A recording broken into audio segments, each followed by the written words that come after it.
Continuamos con los fundamentos de electrónica y hablando de los circuitos digitales. En esta ocasión vamos a hablar de las funciones lógicas en general y de las funciones primitivas en particular. Desde un punto de vista general, las funciones lógicas en sentido de una discusión preliminar, que se habla con eso, que se entiende con eso, y las funciones elementales o las funciones primitivas, que son las funciones que utilizamos para crear cualquier función lógica. Empezamos entonces con nuestra discusión preliminar. Una introducción general al campo. Decimos nosotros que un circuito o un sistema cualesquiera en cualquier campo realiza una función matemática si su comportamiento puede describirse mediante dicha función.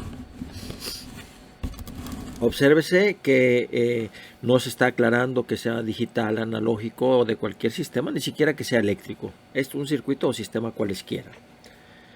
En particular, la función puede tener varias formas. Puede tener una forma matemática, puede ser una forma gráfica solamente, inclusive puede ser una forma, digamos, de tipo lingüístico, con forma de como si fuera un programa. En los circuitos digitales en particular, las funciones que se realizan en su gran mayoría son del tipo lógico matemático y por esta razón a los circuitos digitales también se les llama circuitos lógicos, porque las funciones son del tipo lógico matemático. Todas las funciones lógicas se pueden describir mediante tres operaciones básicas primitivas, que son precisamente las que mencionamos en este video, el día de hoy. Y vamos a ver entonces qué es lo que entendemos por eso de que realizan.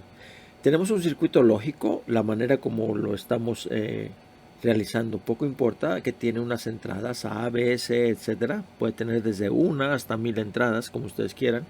Y tiene una salida que va a depender de esas entradas. Un objetivo que podemos tener es analizar el circuito lógico. Es decir, si yo tengo el circuito, ¿cuál es la función lógica que me relaciona las entradas al circuito? Puede ser una descripción, es decir, ya tengo la función lógica, ahora quiero saber qué significa eso, qué hace eso, y para eso yo tengo que encontrar los resultados para las diferentes combinaciones de valores de las entradas A, B, C, etc. Por el contrario, yo puedo tener la función lógica. Mi objetivo es entonces encontrar el circuito. Fíjense que con estos tres pasos más o menos tenemos todo lo que necesitamos para relacionar las entradas con el circuito lógico y con la función lógica de salida. Sin embargo, nosotros queremos aplicar estos circuitos, es decir, queremos diseñar dado un problema o descripción que no es de tipo lógico. Por ejemplo, queremos describir el problema de la votación, queremos describir el problema de una suma lógica, queremos describir de una suma aritmética, una resta aritmética, y queremos entonces encontrar cuál es la función lógica. Fíjense que no es función aritmética, la función lógica que nos permite encontrar un circuito lógico que nos permita hacer o solucionar el problema que queremos. Mencionamos en videos anteriores el subsistema aritmético de sumador lógico. Este podría ser un ejemplo. Yo quiero construir un sumador lógico.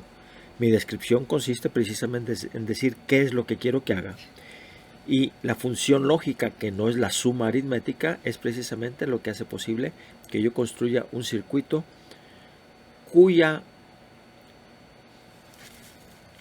función o cuyo funcionamiento va a ser precisamente descrito por esa suma aritmética. En general tenemos dos tipos de circuitos lógicos que a su vez pueden subdividirse. Por un lado, los circuitos combinatorios cuya salida depende exclusivamente de los valores de las entradas en el instante en que se está siendo calculado. nosotros lo tomamos de manera ideal y decimos que en el momento que aparece la señal a la entrada se tiene el resultado a la salida. En realidad tarda un poquito, de eso hablamos en un momento más. Este tipo de circuitos se dice que no tienen memoria. Por el contrario, los circuitos secuenciales son circuitos cuya salida en un instante depende no solamente de los valores de las entradas en ese instante, sino también cuál era la salida o cuál era un estado, qué estado se tenía en el instante anterior al evento en que sucedieron los cambios. Este tipo de circuito se dice que tiene memoria. Un ejemplo viene siendo el reloj. El reloj va a mostrar en carátula un número que depende de cuál era el número previo. Es decir, si yo tengo 30 minutos, el siguiente será 31. Si yo tengo 33 minutos, el siguiente será 34.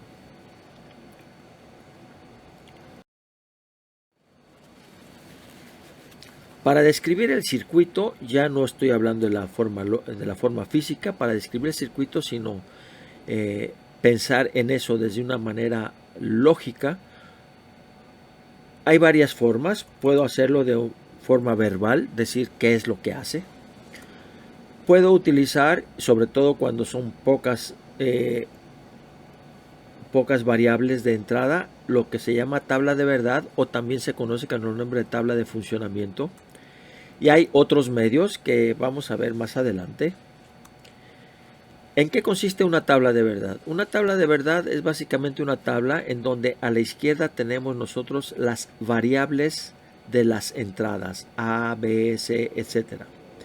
En el ejemplo que yo tengo aquí, tengo dos variables. A la derecha tenemos la función. El objetivo es entonces, para cada combinación de las variables, dar cuál es el valor de la función correspondiente. El valor correspondiente para la función.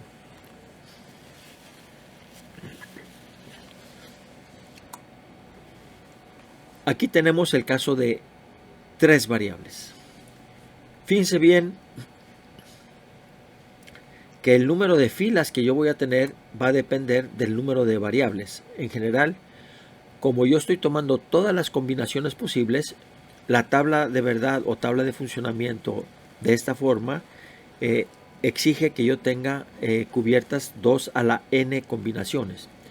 Para 4 variables serían 2 a la 4, 16, para 5, 2 a la 5, 32, y ustedes ven que este número empieza a crecer rápidamente. Sin embargo, hay una manera de trabajar esas grandes. Ahora, un problema con que muchos se encuentran es cómo escribir todas las combinaciones. Existen varios métodos y en la literatura ustedes pueden encontrar algunas sugerencias. A mí me gusta usar los números. Simplemente pienso en los números y cuento del 0 al 3 en el caso de dos variables, del 0 al 7 en el caso de tres variables. Puedo contar del 0 al 15 para 4, del 0 al 31 para 5 variables y así sucesivamente. Como dije, las tablas que son muy grandes, 7, 8, 9, 10 variables, ya hay formas de simplificarlas en muchos casos. Cuando no es el caso, entonces buscamos otra manera de describir el funcionamiento.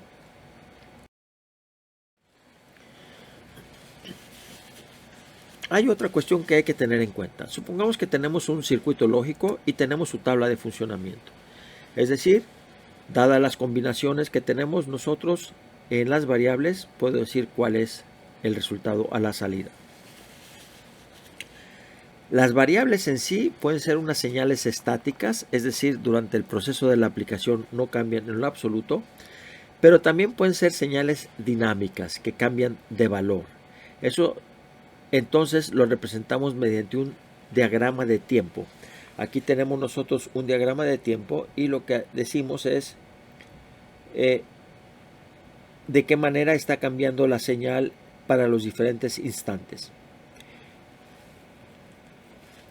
Generalmente, no siempre, pero generalmente esos instantes en que nosotros hacemos cambios, ¿verdad?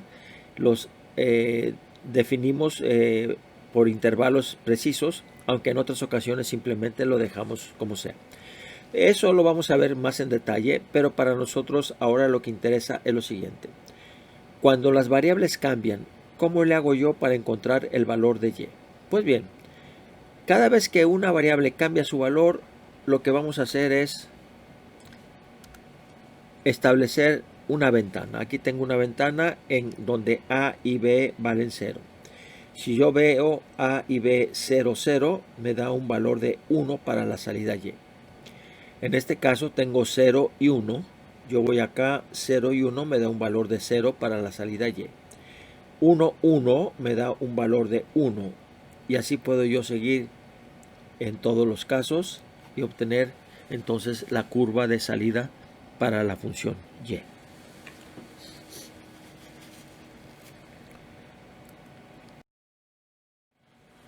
En la realidad, como les dije anteriormente, hay un retardo. La salida no cambia inmediatamente. Cuando hay un cambio en las variables que provoca un cambio en la salida, el retardo es el tiempo que tarda en responder el circuito. A veces este retardo es muy importante y puede dañar el funcionamiento del circuito, y entonces tenemos que hacer algo para sincronizar cambios. Y esto lo menciono ahora porque voy a justificar con este comentario la introducción de una de las funciones y bloques que necesitamos. Vamos a hablar ahora de las funciones elementales, las funciones básicas que vamos a trabajar. Empecemos con unos comentarios introductorios al tema. Las funciones lógicas primitivas u operadores primitivos que vamos a trabajar son y, and en inglés, o, or y no, not. Hago la aclaración de las palabras en inglés porque ya muchas personas de habla hispana, que en muchos lugares se utiliza ya las palabras and, or y not, ¿sí? Para referirnos a los circuitos y también a las funciones. Sin embargo, las funciones reciben otros nombres aparte de eso. Por ejemplo, en lógica al AND se le llama conjunción, y en lógica matemática y también en nosotros le llamamos también producto lógico. OR es la disyunción inclusiva en lógica o simplemente disyunción.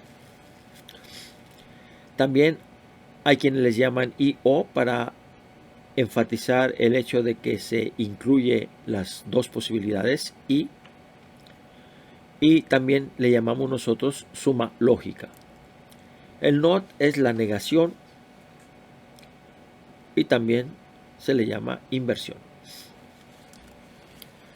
Lo interesante para nosotros es que toda función lógica, combinatorial o secuencial, se puede construir utilizando exclusivamente estas funciones primitivas. En otras palabras, su computadora totalmente funciona a base de estas tres operaciones. Por esa razón decimos que el conjunto, este conjunto de operaciones, de operadores, es un conjunto completo.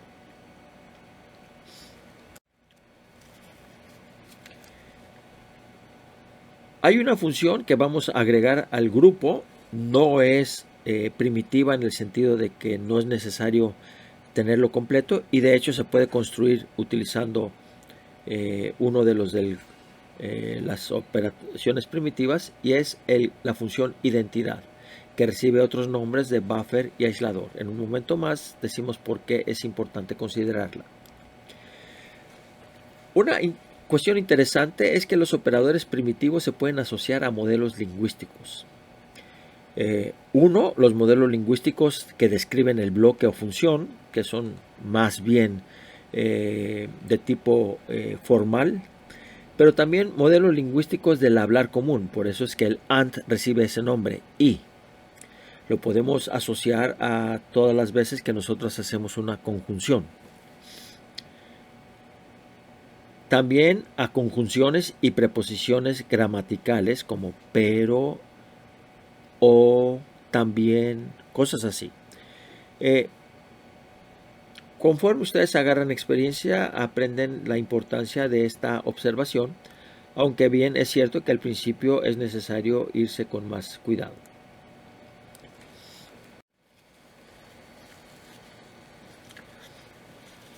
Vamos entonces a empezar con las palabras, con las funciones lógicas primitivas, y empezamos con la identidad, que dijimos no es estrictamente primitiva, pero es importante. Como bloque lo representamos con un triángulo de entrada A y salida F. La tabla de verdad o tabla de funcionamiento es la que tenemos aquí. Cuando A vale 0, la salida vale 0. Cuando A vale 1, la salida vale 1. Decimos que la operación es una identidad y simplemente F va a ser igual a A. Si lo hacemos con switches, eso lo representamos simplemente como un switch normalmente abierto.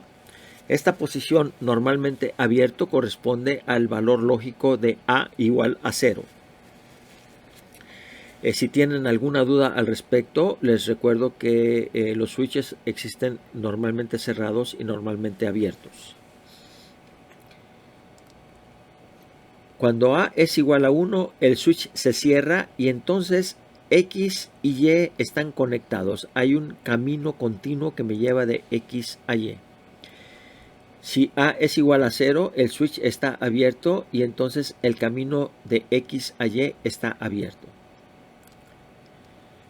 Esta propiedad la podemos aplicar también al voltaje de esta manera. Yo tengo un circuito donde tengo un voltaje Vs, un switch y una función F, que es realmente el voltaje que tengo en esta resistencia de salida. Cuando A se cierra, cuando A vale 1, se cierra 1 y entonces digo que F vale el voltaje VDS porque está en paralelo y por lo tanto es un voltaje alto. Cuando A vale 0, entonces yo tengo esto abierto y F no tiene corriente en la resistencia y por lo tanto el voltaje es 0.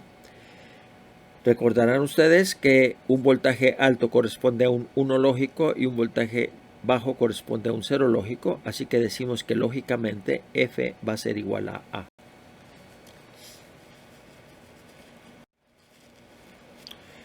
De nuevo, ¿por qué es interesante para nosotros este bloque unidad, también llamado buffer? Uno, lo utilizamos para interfaces, porque se puede hacer un circuito bastante bonito, pero de baja capacidad de corriente, y podemos hacer un buffer que tenga bastante capacidad de corriente para entonces conectarlo a interfaces. No consume corriente a la entrada, es decir, su resistencia de entrada es infinita, lo que hace que precisamente no forme una carga para lo que le conectamos a la entrada. Por eso es que lo usamos en interfaz. Porque también, como dije, se puede diseñar con mayor capacidad de corriente. También es para introducir retardos. Esta es una aplicación muy importante porque nos permite igualar el camino o el tiempo en que llegan las diferentes señales a diferentes circuitos, y también nos permite compensar defectos de conexiones. Forzamos con este bloque la unidireccionalidad. Un conductor común y corriente permite que las señales vayan en cualquier sentido. Sin embargo, al ponerle un bloque de buffer, mantenemos el valor de la señal, pero obligamos a que solamente pueda circular en un sentido. También lo podemos pensar en cierta forma como un switch para un control de sistemas en la interfaz, por ejemplo en el uso de relés, y esto ya estoy hablando en la realización de switches.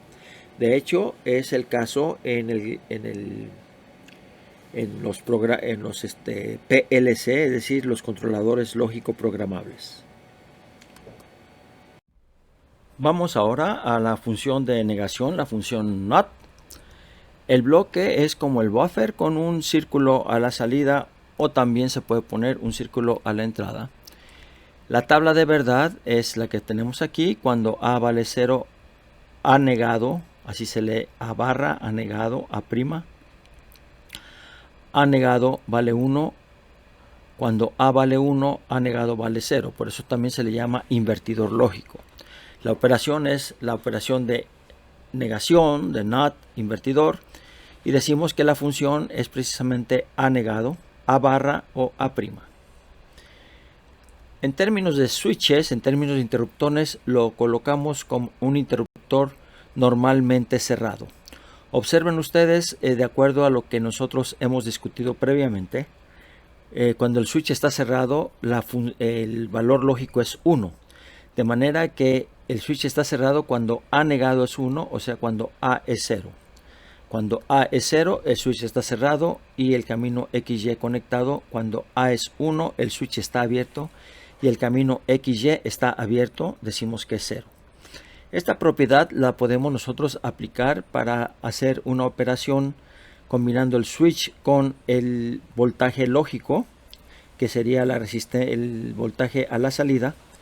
Y en este caso podemos también hacerlo de esta otra manera, donde colocamos el switch normalmente abierto a la salida. Vamos a analizar estos dos circuitos con switches en detalle para entenderlos mejor. La descripción verbal de la función pues es que el operador invierte el valor de la entrada. Y el análisis en detalle vamos a verlo. Fíjense bien, aquí tenemos los dos circuitos que dijimos realizan la función de inversión, la función de negación, utilizando switch y una resistencia. El voltaje a la salida del circuito es el voltaje que tomamos para su valor lógico. El primer caso tenemos un switch normalmente cerrado que está entre VS y R. En el segundo caso tenemos un switch normalmente abierto que está entre tierra y la salida, y el voltaje es precisamente el voltaje en ese switch. Vamos a analizar los dos por separado y empezamos con el de la izquierda. Cuando A vale 0, recuerden que la posición del dibujo original es cuando la variable vale 0. Tenemos que el switch está cerrado porque 0 negado es 1. En este caso hay corriente y esa corriente provoca un voltaje igual a Vs. Recuerden que en un switch cerrado, un cortocircuito, el voltaje es 0. Así que por KVL tenemos nosotros que V0, el voltaje de la salida, es Vs, un valor alto y por lo tanto un 1 lógico. Cuando la variable vale 1, 1 negado es 0, y entonces el switch está abierto. En ese caso la corriente es 0 y el voltaje a la salida, que es el voltaje en la resistencia, va a ser 0. Así pues tenemos que cuando A vale 1, el voltaje a la salida es 0 voltios, lo que equivale a un 0 lógico. Para el otro caso, cuando tenemos A igual a 0, el switch está abierto. En ese caso la corriente es 0 y tenemos nosotros que el voltaje a la salida es Vs menos Ri, que es 0, igual a Vs, y por lo tanto tenemos un valor alto de voltaje, un valor 1 lógico. Cuando tenemos A igual a 1, el switch está cerrado y el voltaje a la salida es el voltaje en un cortocircuito y por lo tanto un 0 voltios, un 0 lógico. Este análisis lo podemos más tarde expander un poquito y desde el punto de vista de un camino con switches, es decir, si la función FABC está realizada utilizando interruptores, entonces cuando F es 1, el camino entre X y Y es continuo. Cuando F es 0, el camino entre Y y X está abierto. Y bajo ese principio podemos nosotros decir que realizamos una función lógica F de ABC, como está aquí, o F negado, en caso que lo pongamos eso conectado a tierra. Hay uno que no vamos a estudiar, lo menciono solamente por cuestión cultural, pero se utiliza mucho en circuitos integrados. cuando se combinan dos circuitos de esta naturaleza. Pasamos a la siguiente función lógica de AND. El circuito se representa como bloque de esta manera, como compuerta. A la salida tenemos lo que se llama un producto lógico o AND, y la tabla de verdad es la que tenemos aquí. Como producto lógico se le llama de esa manera porque se parece mucho al producto numérico. 0 por 0, 0, 0 por 1, 0, 1 por 0, 0 y 1 por 1, 1. Es decir, la función es 1 cuando las dos entradas son 1. El producto lógico o la función AND se representa como un producto. En el caso de switches, los ponemos como dos circuitos, dos switches en serie, y los ponemos normalmente abiertos. El camino será continuo solamente cuando todos los switches son switches cerrados. Si recordamos nosotros que el switch cuando vale 0 está abierto, aquí diríamos A abierto, B abierto, el camino total abierto, A abierto, B cerrado, el camino total abierto, A cerrado, B abierto, el camino abierto, los dos cerrados, el camino cerrado, ¿verdad? Así que podemos decir que la función vale 1 si y solo si todos los factores son 1, y va a ser 0 cuando al menos uno de los factores, o sea, una de las entradas, va a ser 0. Analizando el punto de vista de la forma común de lenguaje, decimos que sucede el evento que controla A y al mismo tiempo sucede el evento que controla B. Recordarán ustedes que en la historia este fue el primer circuito electrónico que salió y se le llamó de coincidencia precisamente por esta razón. La salida es 1 solamente cuando suceden los dos simultáneamente. Podemos extenderlo a 3 aun cuando lo estamos haciendo por abuso de las propiedades lingüísticas del álgebra booleana. 3 switches en serie o un elemento de 3 entradas, un bloque de 3 entradas, y al poner las 8 combinaciones repetimos la descripción verbal solamente cuando todos los factores son 1, la salida es 1, basta con que tengamos un 0 en cualquiera de los otros 7 casos y la salida es 0. Aquí basta con que uno de los switches esté abierto para que el camino total esté abierto.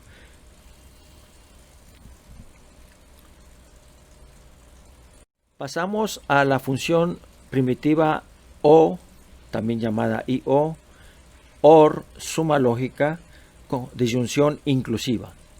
Se le llama disyunción inclusiva, en un momento vemos por qué. Fíjense bien, el símbolo es este y el símbolo que estamos usando en la operación nosotros es el de una suma. Por eso el nombre de suma lógica. En lógica se utilizan otros tipos de símbolos, pero eso lo dejamos para los que estudian lógica. La tabla de verdad es esta.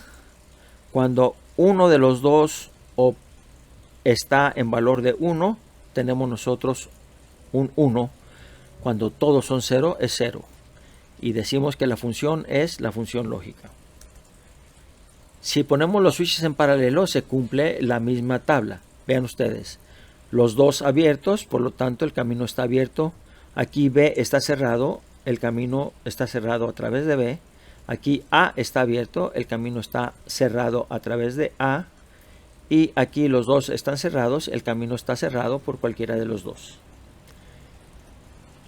El camino es continuo entonces si al menos un switch está cerrado. Por eso se le llama O.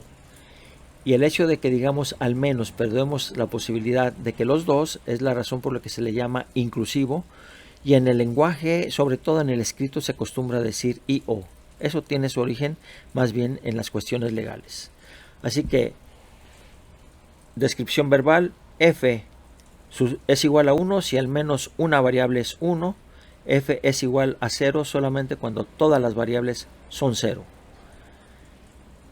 En términos del lenguaje común y corriente, cuando sucede A o B o los dos que controlan a los switches o a las señales del circuito lógico, es entonces que tenemos una salida 1. Podemos extender a 3 variables y la tabla de verdad repite el mismo principio. Es 0 solamente cuando todos son 0, es este caso únicamente, y en todos los demás la entrada de al menos una es 1 y por lo tanto la suma lógica me da 1. En resumen, tenemos nosotros las 3 funciones primitivas más el agregado de la función idéntica con sus respectivas tablas de verdad y sus respectivos símbolos para trabajar.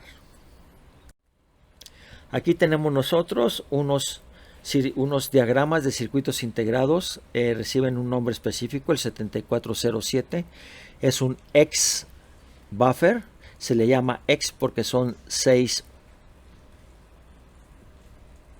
elementos idénticos. Esa es la entrada, aquí se conecta la fuente de poder y aquí se conecta ground. El 7408 es un quad AND quad, se le llama quad porque son 4 elementos de AND, y aquí tenemos un dual de 4 entradas de suma lógica, ¿verdad? Y el 7404 es un X de invertidores, el 7432 es un quad de OR y el 7411 es un dual de AND de 4 entradas. Estos son circuitos lógicos disponibles. Todos tienen esta forma que estamos viendo aquí. Como ven, la única manera de saber cuál es el circuito consiste en saber cuál es el número. En resumen, hemos presentado los principios generales de los bloques lógicos y de los circuitos con switches también, y presentamos las funciones primitivas, sus tablas de verdad y sus representaciones con circuitos y con bloques lógicos y con switches.